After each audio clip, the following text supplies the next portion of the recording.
cette semaine, c'est mon amie Marie-Noël qui m'a soutenue dans ce projet de répondre à la vie. Alors, Marie-Noël, je t'invite à piger au hasard. J'ai mis une trentaine de thèmes dans l'enveloppe, puis j'aimerais ça voir de quoi on va parler. Going Grey? Oh, Going Grey, all right! Puis, c'est drôle parce que c'est un sujet qui ne te concerne pas encore tout à fait. Quand même. OK, fait qu'on va... Je vais mouiller mes cheveux, là. J'imagine c'est les cheveux ou non? Exactement. Going Grey. L'idée de transiter d'une tête de cheveux teints à des cheveux couleur naturelle. Puis moi, ça a été mon processus en 2022. Puis sur ce thème-là, je vais vous partager quelques étapes du processus de manière très concrète, mais aussi et surtout, quels ont été les impacts de comment moi je me suis vécue pendant cette transition-là et même maintenant. Ça a été quoi la perception de comment j'étais perçue par les autres? Ça a été quoi mon expérience à ce niveau-là? Qu'est-ce qui a été facile? Qu'est-ce qui a été difficile? Qu'est-ce qui a été surprenant?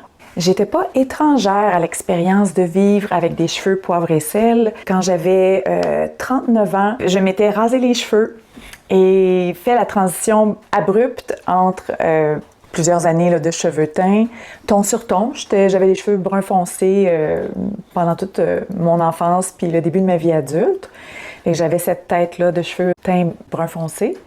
Puis j'avais décidé, c'était une journée où est-ce que c'était un bad hair day, j'avais la possibilité d'aller me faire mes repousses.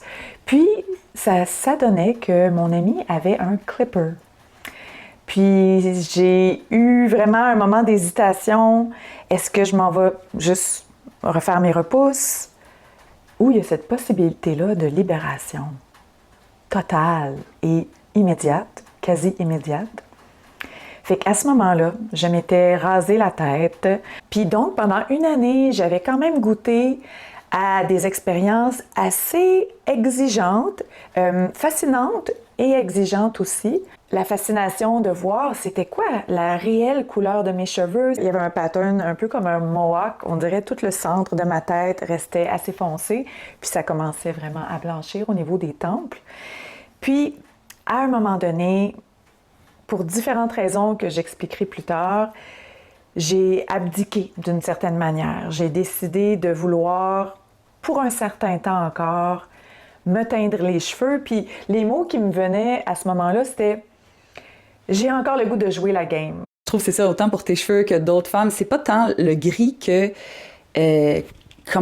quelle énergie ça a. Fait que, tu sais, si ça fait gris terne, ça fait comme ça alourdit, ça vieillit, versus, il y a comme un gris ou blanc flamboyant, tu sais, ou comme, ça fait comme un style, tu sais, qui pour moi a une couleur de sagesse. Puis ensuite, quelques années plus tard, il y a encore eu peut-être cette fatigue d'avoir à m'appuyer sur des rendez-vous réguliers au salon. Oui, une espèce de... Je pense que c'est un besoin de liberté qui était là, de ne pas sentir le joug. Il faut que... j'ai des repousses de plusieurs millimètres ou d'un centimètre. Il faut que c'est quelque chose à maintenir absolument. Puis ça, je me suis fait souvent dire, c'est comme, oui. Tu sais, c'est tes cheveux de sorcière ou tes cheveux de femme sage. Grosso modo, j'ai eu une dernière séance de teinture dans un salon. Je crois que c'était autour de septembre 2022. Puis il y a eu un peu un choc parce que la coiffeuse, en entendant mon besoin de vouloir transiter vers le gris, elle m'avait fait une tête avec une coloration qu'elle nommait comme une couleur spaghetti, comme des pâtes non cuites, là. Puis quand je me suis vue dans le miroir après, de passer comme d'un ton plus brun foncé à quelque chose qui était très chaud, un peu comme qui allait vers du roux ou du spaghetti. J'ai vraiment pas aimé ça. Je pense que je mettrai tantôt une photo où est-ce que je me regarde dans l'auto puis je suis vraiment découragée. Fait que donc, ma progression, que j'ai eu cold turkey au début, où est-ce que la démarcation était très visible pendant plusieurs mois, ça s'est fait sur un fond de cheveux qui avait été teint une dernière fois d'une couleur plus pâle, puis qui prenait aussi, avec le passage du temps, des teintes vraiment d'un cheveu qui avait l'air fatigué, qui avait l'air sec, tournait un petit peu, qui s'en allait vers une espèce de roue orange. Fait qu'au niveau, tu sais, de l'appréciation, de l'aspect, de l'apparence de mes cheveux pendant plusieurs mois, il y avait beaucoup de deuil. À un moment donné, je rencontre une coiffeuse, Audrey. Elle me fait une coupe au carré. Fait qu'il y a comme une bonne portion des cheveux qui semblaient vraiment secs puis maganés qui sont partis. Donc, il y avait déjà un peu plus de fraîcheur, tout en ayant encore la ligne de démarcation. Puis c'est peu de temps après que j'ai passé 4 heures sur une chaise de salon de coiffure, où est-ce que cette même Audrey, patiemment, avec beaucoup de professionnalisme, a fait ce que je pourrais appeler la continuité de chaque petit bout de cheveux blancs est le teint blanc dans la prolongation du cheveu. Chaque petit bout de cheveux brun foncé est le teint brun foncé noir dans le prolongement de ce cheveu-là. Fait que ça a été très long. Puis aussi, quand je suis sortie du salon, c'était le face-à-face avec une tête qui avait plus de nuances, tu sais, brun, blond, roux. C'était vraiment, je me sentais comme une moufette ou comme Cruella dans les 101 Dalmatiens. C'était blanc et tellement brun foncé qu'on pourrait dire que c'était noir les premières semaines. Et ça a été un choc. Ça a fait comme, OK, this is it. Anita, darling! How are you? Miserable, darling, as usual, perfectly wretched. J'aimerais ça aborder des impacts positifs parce que je reviens avec l'idée d'un aspect un peu sauvage, de pouvoir goûter à la simplicité, puis aussi à la vitalité de laisser pousser mes cheveux tels qu'ils sont. Le cheveu devient plus sain. J'ai l'impression d'avoir des cheveux plus épais, des cheveux plus en santé. Il y a aussi, j'ai reçu des compliments plus fréquents, surtout de jeunes femmes dans la trentaine. Je ne sais pas si c'est comme une inspiration pour elles, peut-être qu'elles envisagent aussi, elles, faire ce processus de soit garder leurs cheveux naturels ou d'y retourner éventuellement. Et quels sont les autres avantages? Je cherche. Il y a quand même peut-être quelque chose dans de la cohérence, le besoin de cohérence, d'intégrité qui est nourri. Puis aussi, il y a eu un allègement au niveau des coûts. Puis comme une espèce de détachement là, par rapport à suivre le calendrier, à m'assurer d'avoir des rendez-vous réguliers. On dirait qu'il y a comme une charge mentale par rapport à ça qui est complètement disparue. Je m'en doutais, mais je ne savais pas à quel point j'avais beaucoup misé sur mon apparence pour nourrir le sens de ma valeur, des besoins d'attention, de validation.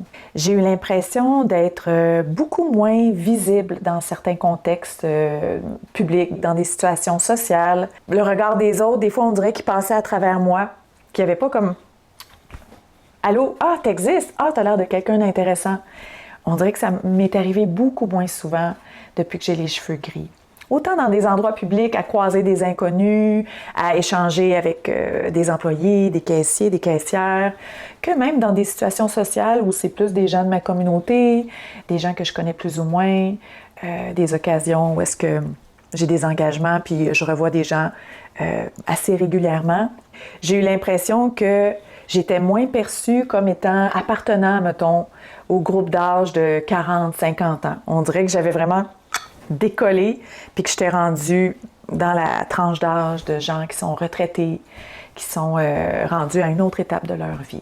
Alors que j'étais en lancement d'entreprise, que j'avais, on dirait, tout à construire, que j'étais pas du tout dans un mouvement d'aller vers du repos, de m'asseoir sur mes acquis, j'étais pas là, pas du tout. Des exemples. J'arrive à la caisse d'un magasin, puis une femme qui avait peut-être 70 ans là, qui me demande si j'ai 65 ans parce qu'il y a des rabais pour les gens de l'âge d'or, alors que j'avais 50 à ce moment-là. Fait qu'on parle de 15 ans de différence.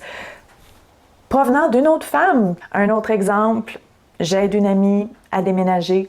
Puis un homme qui aide au déménagement me voit du coin de l'œil puis qui dit à mon ami, qui a seulement 3 ans de moins que moi, « Ah, ta mère est là pour nous aider! » Oui, mère d'une amie qui a mon âge. Une autre anecdote, un homme qui me demande « T'étais où quand John F. Kennedy s'est fait assassiner? » Je dis « Qu'est-ce que tu veux dire? » Il dit « Ben là, tu dois t'en souvenir. » Je dis « Ah, aïe, man. Il restait encore 10 ans avant que je naisse. Je me doute bien que si j'avais eu la chance de développer un plus grand sens de ma valeur intrinsèque, une confiance, une sécurité intérieure, ces événements-là auraient eu sûrement un moindre impact sur moi. Peut-être juste un petit froissement de mon orgueil, très passager. Et pourtant, dans la plupart de ces expériences-là, l'impact a été assez intense. Puis je devais accompagner des parts insécures. On dirait, ça créait beaucoup de mouvements puis d'agitation dans mon système. À un moment donné, il y a un enfant qui me demande « Mais toi, quand t'étais petite, t'avais les cheveux quelle couleur? » Puis là, je réponds « Ben, la même couleur que ça. » « Ah! Quand t'étais petite, t'avais les cheveux blancs? » Mais les enfants, ils le voient tout de suite. Là, ils disent « Je suis une grand-mère. » Vraiment, il y a beaucoup d'enfants pour qui ça veut dire « Je suis vieille. » Là. Fait que je suis « Ah, OK. » J'aimerais ça partager quelques pistes de sagesse par rapport à ce processus-là. Puis en toute transparence, je nomme que j'ai des fois un pied dans le lâcher-prise, dans l'accueil, dans la curiosité, dans l'amour de soi. Et des fois, j'ai un pied dans mes conditionnements, dans mes insécurités, dans la comparaison. Donc, il y a comme une fluctuation. Je vous parle pas comme si c'est quelque chose qui était vraiment tout déjà intégré derrière moi. Je suis dedans, là, tu sais. Puis, en plus de d'autres éléments de la périménopause qui me traversent en ce moment, je peux vous dire que des fois, les journées sont plus difficiles que d'autres. Fait que piste de sagesse, ça aurait l'air de... Il y a comme un accueil de l'impermanence inhérente à la vie sur Terre.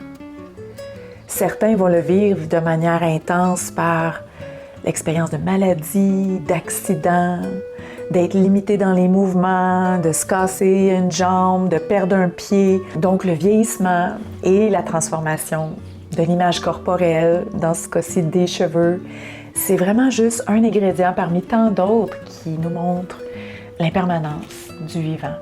Alors tout ce qui va chercher à s'attacher à une certaine permanence dans un monde d'impermanence, ça va être voué à la souffrance éventuellement. Puis c'est souvent en raison de la souffrance qu'il y a des mouvements d'acceptation et de lâcher-prise, justement. Une autre piste de sagesse, c'est Dr. Mindy qui amenait ça, le fait du passage là, de la chenille au papillon en passant par la chrysalide.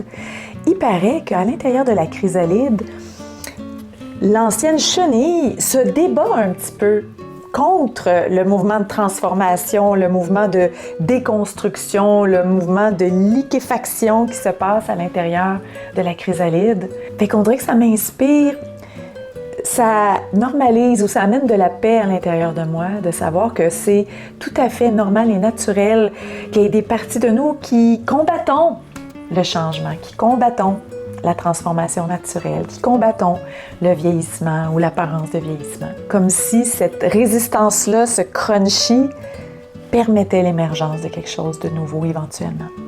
J'aimerais ça aussi proposer pleine liberté dans ce dossier-là des cheveux, dans le sens, là ça fait 2 bonnes années où j'ai plus du tout de teinture dans mes cheveux et je me donne carte blanche si jamais me venait l'élan de me reteindre les cheveux, de jouer avec, de m'y couper comme je voulais, de m'y raser à nouveau. Par exemple, j'ai souvent eu le désir de vivre c'est quoi être blonde, en sachant que ça serait probablement très coûteux et long comme processus au niveau technique là, de la coloration. Why not? Fait que donc, liberté, c'est pas parce que j'ai maintenant les cheveux naturels que je suis vouée, si je vis encore pendant 40 ans, que je suis vouée à garder ça pendant 40 ans. Donc, liberté totale. J'aimerais aussi souligner la possibilité de modéliser, d'être un modèle autre que de recourir systématiquement à la coloration quand se manifestent de plus en plus de cheveux gris, de pouvoir offrir aux femmes plus jeunes la possibilité de voir différentes versions de c'est quoi une femme de 30 ans, c'est quoi une femme de 40 ans, c'est quoi une femme de 50 ans. Quand j'ai commencé à avoir des cheveux blancs, j'avais 23 ans, là, genre. Oui. Puis je me disais, aïe, si je commence à me les teindre, je serais pas capable de retourner en arrière. Ben, je pourrais, mais je veux dire, ça va être plus tough que si j'assume que ça reste comme ça, puis ça y va vraiment progressif. Fait que j'ai pas eu, comme toi, le truc de comme devoir revenir à le blanc, là. Il s'est installé doucement, puis bon, tu sais, c'est encore tranquille, là.